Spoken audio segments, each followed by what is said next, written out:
नमस्कार, मैं हूं आपके साथ मयंक। देखिए, जंग के बीच एक बड़ा सवाल पूछा जा रहा है। क्या ईरान अब दाग रहा है रूस की ओरेशनिक मिसाइल्स? देखिए, ये सवाल आपको थोड़ा अचरज में डाल सकता है, लेकिन दुनिया भर के एक्सपर्ट्स अब इस बात की जांच में लग गए हैं कि जो मिसाइल्स ईरान से गिर रही हैं इजराइल के ऊपर या अमेरिकन बेसिस पर अब जो मिसाइल गिरने शुरू हुई है, मैं पिछले 24 घंटे की बात कर रहा हूं। देखिए, 8 तारीख के बाद की अगर हम बात करें तो पिछले 24 घंटे के अंदर जो मिसाइल्स ईरान ने फायर की हैं, खास तौर पर इजराइल के ऊपर और अमेरिकन बेसिस के ऊपर, उसके बाद एक्सपर्ट्स के कान खड़े हो गए हैं और कई एक्सपर्ट्स ये अंदेशा जता रहे हैं कि ये जो मिसाइल्स फायर की हैं ईरान ने, ये रूस की ओरेशनिक मिसाइल्स हो सकती है। आपने देखा होगा जो तस्वीरें इजराइल से आ रही हैं, खास तौर पर रात के समय की, कि एक मिसाइल फायर होती है और उसके आसपास करीब 50 से लेकर 80 आंख के छोटे छोटे गोले दिखाई देते हैं।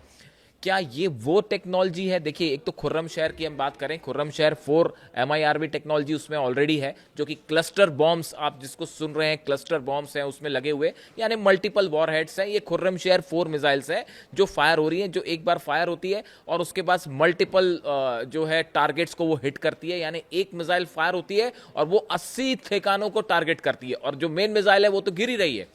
लेकिन इसी के बीच कुछ एक्सपर्ट्स ने अब यह अंदेशा जताना शुरू कर दिया है कि ईरान ने एक नई तकनीक अपना ली है कि खुर्रम शहर 4 मिसाइल फायर की जा रही है और उसके बीच बीच में बड़े टारगेट्स पर एक दो ओरेशनिक मिसाइल्स भी फायर की जा रही हैं। जो मिसाइल्स का पैटर्न होता है हमले का, उसकी जो स्पीड होती है, जिस तरह से वो री एंट्री करती है और डिफेंस सिस्टम जिस तरह से फेल होता है, इसका एनालिसिस करके ये अंदाज लगाया जाता है कि मिसाइल कौन सी है। देखिए, ईरान के पास खूब सारे मिसाइल्स हैं। फतेह 2 का इस्तेमाल हो रहा है, सेजिल का इस्तेमाल हो रहा है, खुर्रम शहर 4 का इस्तेमाल हो रहा है। ये 3 मिसाइल्स ऐसी हैं जो अब ईरान ने इस्तेमाल करनी शुरू की है।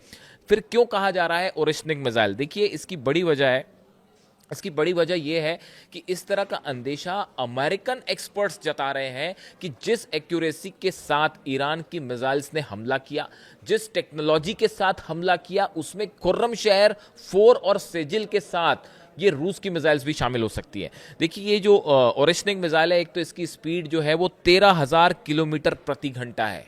स्पीड देखिए आप, 13,000 किलोमीटर प्रति घंटा। कोई डिफेंस सिस्टम इसको नहीं रोक सकता। देखिए, 4 थार्ड सिस्टम जो है अमेरिका के, जो कि मिसाइल रोकने का काम करते हैं, उन 4 डिफेंस सिस्टम के ऊपर मिसाइल्स गिरी हैं। आप समझ रहे हैं कितना बड़ा झटका है ये अमेरिका के लिए। बताया जा रहा है कि कुवैत में जो डिफेंस सिस्टम लगा था वो पूरी तरह से तबाह हो चुका है। जो रडार्स लगे थे कुवैत में वो पूरी तरह से तबाह हो चुके हैं। जॉर्डन में जो रडार्स लगे थे वो पूरी तरह से तबाह हो चुके हैं। और बहरीन के नेवल बेस का आपको हाल पता है। ऐसी जो हमने बीच में सुना था कि अल उदैद बेस पर जो बड़ा एक रडार था, डोम लगा हुआ था, नेविगेशन सिस्टम, वो भी तबाह हो गया। ये जिस एक्यूरेसी से हमले हुए हैं, इसमें अमेरिकन जो हैं एक्सपर्ट, वो ये अंदेशा जता रहे हैं कि इसमें ओरेशनिक मिसाइल्स भी हो सकती हैं। यानी जो अंदेशा पहले जताया जा रहा था कि क्या रूस ने कुछ मिसाइल्स प्रोवाइड करी हैं, रूस का ये कहना, रूस की तरफ से बयान आया जब हमला हुआ ईरान पर, उसके बाद जो है रूस की तरफ से ये बयान आया कि हम किसी भी सूरत में अमेरिका और इजराइल को उनके मंसूबों में कामयाब नहीं होने देंगे। ये अपने आप में एक बड़ा सेंटेंस था। उसके बाद अमेरिका की तरफ से ये कहा गया कि जो लोकेशंस हैं जिस पे हमले कर रहा है ईरान, उसकी एग्जैक्ट लोकेशन और नेविगेशन प्रोवाइड करने का काम रशिया कर रहा है। ये दूसरा बहुत बड़ा एलिगेशन था, जिसको हालांकि रूस ने नकारा। लेकिन अमेरिका का ये कहना कि हमारे जो बेसिस उड़ रहे हैं, बार बार जो हमारे बेसिस पर हमला हो रहा है, वो रूस की मदद से ईरान हमले कर रहा है। यानी कम से कम ईरान ने अमेरिका ने ये तो जरूर मान लिया है कि उनके बेसिस पर बड़े जबरदस्त जो है वो हमले हुए हैं। इसके अलावा देखिए, जो इस ओरेशनिक मिसाइल की खास बात है, यह multiple independently targetable re-entry vehicle यानी MIRV तकनीक का उपयोग करती है, जिसका अर्थ यह है कि एक ही बार में कई इंडिपेंडेंट लक्ष्यों को यह निशाना बना सकती है। यानी एक मिसाइल फायर होगी तेल अवीव में, वो एक जो है मोसाद के हेडक्वार्टर पर भी गिर सकती है, दूसरी इजरायली सेना के हेडक्वार्टर पर गिर सकती है, तीसरी कहीं जो है उसकी ऑयल रिफाइनरी पर गिर सकती है, कहीं जो है इलेक्ट्रिसिटी स्टेशन पर गिर सकती है। यानी एक मिसाइल से मल्टीपल टारगेट्स जो है वो हिट हो सकते हैं। इसके अलावा एक बार पुतिन ने ये बात कही थी, शायद जहां तक मैं याद कर पा रहा हूं, कि इसका जो टेम्परेचर है वो 4000 डिग्री सेल्सियस तक जा सकता है। यानी जब ये मिसाइल गिर रही है 4000 डिग्री सेल्सियस का तापमान ये पैदा कर सकती है, यानी आसपास जो कुछ होगा सब जल के खाक हो जाएगा। इसके अलावा एक और खास बात है कि दुनिया का कोई भी डिफेंस सिस्टम, आयरन डोम तो आप छोड़ ही दीजिए, थार्ड हो, पेट्रियट हो, डेविड स्लिंग हो, एरो हो, कोई भी डिफेंस सिस्टम इसको नहीं रोक सकता। यानी कि देखिए, आप जो पिछले 5 दिनों की अगर हम बात करें जंग के, आप 5वें दिन से अब तक काउंट कर लीजिए, आखिरी के 5 दिनों में जो मिसाइल्स फायर हुई हैं उसके सामने इजराइल का आयरन डोम पूरी तरह से फेल दिखाई दिया, पूरी तरह से फेल दिखाई दिया। बताया जा रहा है तेल अवीव में यह कह दिया गया है कि किसी भी तरह से जानकारी और तस्वीरें बाहर ना जाने पाए, और तेल अवीव में बताया जा रहा है कि इतनी जबरदस्त तबाही हुई है, यानी जो बंकर्स में लोग छुपे हैं वो मिसाइल्स बंकर फाड़ फाड़ के गिर रही हैं अंदर।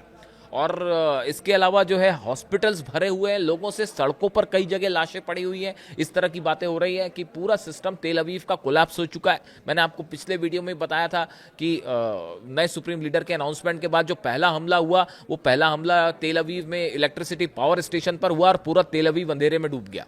इस तरह की खबरें आई।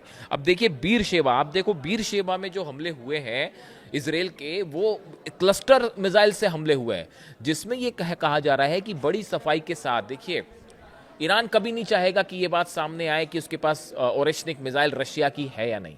यानी आप इस बात को समझने की कोशिश करिए कि खुर्रम शहर 4 मिसाइल फायर हुई, वो भी MIRV टेक्नोलॉजी लेके चलती है, साथ में आपने ओरेशनिक भी फायर कर दी। यानी मान लीजिए 4 खुर्रम शहर फायर हुई, साथ में 2 आपने ओरेशनिक लगा दी। अब कैसे पता चलेगा कौन सी रशिया की मिसाइल्स हैं? ये वो तकनीक है जिससे जो है ये एक तो आपका असला खत्म ना हो, मिसाइल्स खत्म ना हो, या और दूसरी तरफ आरोप भी ना लगे कि भाई रूस ने प्रोवाइड किया है। इसलिए बड़ी सफाई के साथ जो है ये हमले हो रहे हैं। और ऐसा भी कहा जा रहा है कि डोंगफेंग सीरीज की जो मिसाइल्स चाइना ने दी हैं वो भी इस्तेमाल की जा सकती है, या आने वाले दिनों में वो भी इस्तेमाल होंगी। यानी कई एक्सपर्ट से बात कह रहे हैं, देखिए ईरान भारी पड़ रहा है अमेरिका और इजराइल पर।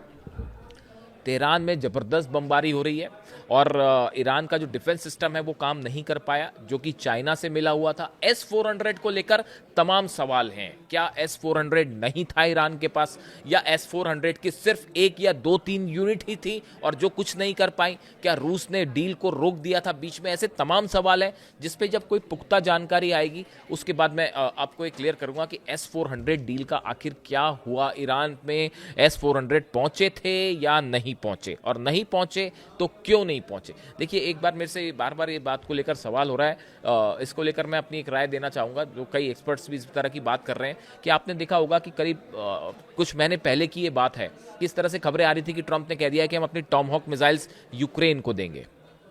पुतिन ने इस पर सख्त आपत्ति जताई थी और कहा था कि अगर आप टॉमहॉक ऑफ मिसाइल्स दे दोगे तो ये वर्ल्ड वॉर की शुरुआत कर देगा। उसके बाद बड़े मिस्टीरियस तरीके से अमेरिका ने टॉमहॉक मिसाइल्स नहीं दी यूक्रेन को। क्या इस तरह की कोई बात हुई थी कि हम यूक्रेन को टॉमहॉक मिसाइल्स नहीं देंगे, बदले में आप S-400 ईरान को नहीं देंगे? ऐसा कुछ एक्सपर्ट्स अपनी राय जाहिर कर रहे हैं। मैं अभी इसको कंफर्म नहीं कर पा रहा हूं। कंफर्म होगा तो मैं ज़रूर इस खबर पे आपको ज़रूर बताऊंगा कि S-400 का क्या हुआ, क्योंकि इस तरह की खबरें आ गई थी कि रूस के S-400 पहुंच रहे हैं ईरान, और पहुंच भी चुके हैं। इस तरह की भी खबरें थी जिसको सब एक्सपर्ट से मान के चल रहे थे कि खबर सही है, लेकिन हालात कुछ और निकले। इसकी इनसाइड स्टोरी हम अलग से बात करेंगे, लेकिन फिलहाल वीर शेवा में, तेल अवीव में, अशदोद में और हाइफा में जो ऑयल रिफाइनरी पे हमले हुए हैं, इनको लेकर भी ये कहा जा रहा है कि इसमें मल्टीपल मिसाइल्स अटैक के बीच बीच में ओरेशनिक का भी इस्तेमाल हो रहा है। अगर ऐसा है तो आप यकीन मानिए मिडिल ईस्ट में ईरान अब लंबी जंग करने को तैयार है, और शायद भारी भी पड़ेगा। और ये इजराइल और अमेरिका के लिए, ट्रंप और नेतन्याहू के लिए इससे बड़ा झटका नहीं हो सकता। एक तो उसकी खुद की मिसाइल्स अकेले दम पर जो है वो 12 देशों से जंग करने को तैयार है, झुकने को तैयार नहीं, और झुकना तो छोड़िए जबरदस्त नुकसान पहुंचा रहा है ना सिर्फ अरेबियन कंट्रीज को बल्कि इजराइल और अमेरिका को। 27 बेस पर हमले हो रहे हैं। ऐसे में ओरेशनिक का इस्तेमाल बड़ी चिंता की बात है डोनाल्ड ट्रंप और नेतन्याहू के लिए। इससे जुड़ा जो भी अपडेट होगा आप तक पहुंचाऊंगा। वीडियो कैसा लगा कमेंट करके बताइए। Thank you so much.